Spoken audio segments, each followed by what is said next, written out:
काय करतोय आपण काय नाही ते. Okay, MR, doctor, manager, stockist, दुसरी गोष्ट पीएमपी, असे काही लोक ब्रँड मॅनेजर आहेत. ह्या लोक संपर्कात घ्या. ही लोक तुम्हाला मोठी करतील. उगाच आयडिया करायला लागून बसू नका. सकारात्मक शोधाच्या संपर्कात राहा. लक्षात घ्या. पुढचा विषय तो एमआर काय करतो. जनरल एमआर हा कायमस्वरूपी सेलच्या विरुद्ध असतो. त्याला सेल्स हा पार्ट लागत नाही. असं होत नसतं रे, तसं होत नसतं, अशी चर्चा करत बसतात. लक्षात घ्या. तर कायमस्वरूपी प्रचार करणं हे त्यांना आवडत नाही, बरोबर का. त्यांना हे माझं कामच नाही, असं नसतं काम, तसं काम. आहेत लोक मार्केटमध्ये, तुम्ही बघत ते लक्षात घ्या. पण ब्रँड एमआर तसं काम करत नाही. ब्रँड एमआर हा कायमस्वरूपी मार्केटिंगवर फोकस करतो.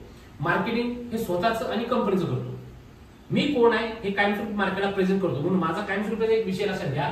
जसं की मी तुम्हाला म्हणतो की 2C 2P फॉर्म्युला मार्केटमध्ये वापरायचा. म्हणजे काय की पहिला विषय डॉक्टर कशी गेला तर पहिला कन्सेप्ट बोलायचा. ओके, कन्सेप्ट विषयी कायमस्वरूपी डॉक्टर बरोबर चर्चा करायची. लक्षात घ्या.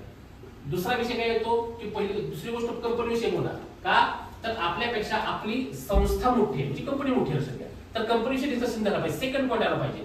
थर्ड पॉईंट आला पाहिजे. लक्षात घ्या की पर्सन म्हणजे कोण, म्हणजे एमआर. लक्षात घ्या. तुम्ही एमआर जाता, एमआर म्हणून काम करता पर्सन. आणि चौथा विषय तो लक्षात घ्या प्रोडक्ट हा कायमस्वरूपी तुमच्या याच्यामध्ये कुठेही फोकस करताना प्रोडक्ट हा शेवटी यायला पाहिजे. कधीही प्रोडक्ट पहिल्यांदा प्रेझेंट करायचा नाही, एनी हाव कंडिशन्स, कारण काही असू दे. कायमस्वरूपी डॉक्टरला बोलता लक्षात घ्या कन्सेप्ट बोला. कन्सेप्ट हा तुमचा मेन आत्मा आहे. पण याच्याविषयी पहिले डिस्कशन करा. जसं की टीव्हीची ऍडव्हर्टाइज येतात, पहिलं काय येतं, प्रोडक्ट येतो का पहिल्यांदा, नाही. पार्लेची पहिल्यांदा येतं का, कधी नाही. पहिलं काय येतं तर त्या कंपनीची स्टोरी असते, त्या प्रोडक्टची स्टोरी असते, त्या प्रोडक्टचं काहीतरी मत प्रेझेंट करत असतात.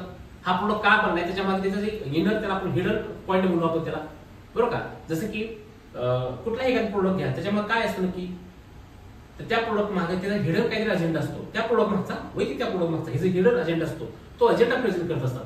आपण कंपनी डॉक्टरशी प्रेझेंट करतो तर आपला अजेंडा काय, तर कायमस्वरूपी समोरच्या लोकांचा फायद्याचं आपण काम करतो.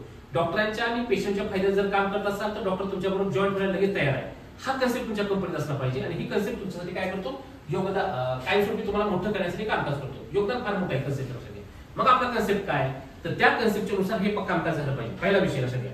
हा जोपर्यंत तुम्ही, हे मार्केटिंग आहे, हे तर सेल नाहीये, बरोबर का. ज्या व्यक्तींचा मार्केटिंग मोठा आहे त्याचा सेल फार छोटा आहे. लक्षात घ्या. आणि सेल छोटा म्हणजे तुमची जे त्याला 5-50 1 लाख करत आहात ना, तर तेवढा सेल होत नाही. ही जर धरून चला 10 करोडचा मार्केट असेल तर तुमचा सेल कमीत कमी 1 करोडचा असतो. तर मार्केटिंग मोठं करा. आजच्या घडीला काय की आपलं मार्केटिंग झिरो आहे आणि आपण सेलच्या मागे पळतोय, वेड्यागत फिरतोय. लक्षात घ्या. घोड्यासारखं काम करा, गाढवासारखं काम करण्यात काही मजा नाही. काही नुसतं तुम्ही डॉक्टरच्या मागे फिरण्यात किंवा काही मजा नाही नसतं. ओके, फोकस असला पाहिजे की मी ह्या डॉक्टरला लॉंग टर्म पद्धतीने कसं जॉईन करू. हा कन्सेप्टचा विषय. लक्षात घ्या. कन्सेप्ट म्हणजे काय, तर सिस्टीम प्लस स्ट्रॅटेजी. आठवता विषय. ओके, काल आपण याच्यावर डिस्कस झालेला आहे. System plus strategy. सिस्टीम म्हणजे काय की समोरच्या व्यक्तीचा वेळ, पैसा, श्रम, कष्ट आणि स्ट्रेस वाचवणं. समोरच्या व्यक्तीचा वेळ, पैसा, श्रम, कष्ट आणि स्ट्रेस वाचवणं याला म्हणतात सिस्टीम. स्ट्रॅटेजी म्हणजे काय, the framework of system. Okay, म्हणजे आपण काय केलं पाहिजे, अशा काही फ्रेमवर्क बसवले पाहिजे.